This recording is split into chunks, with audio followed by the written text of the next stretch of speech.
Today's podcast is about what we can learn from my dog Fergus. Oh yeah. Now, the highlight of this man's life is his exercise. He exercises, then he rests. When he does lots of exercise, he rests lots. Look at this.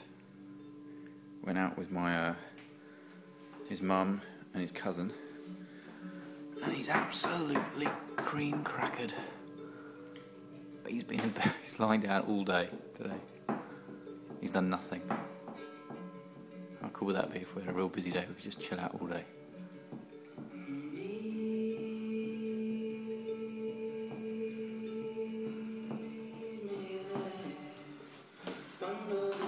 Oh, don't get up, mate. Don't get up.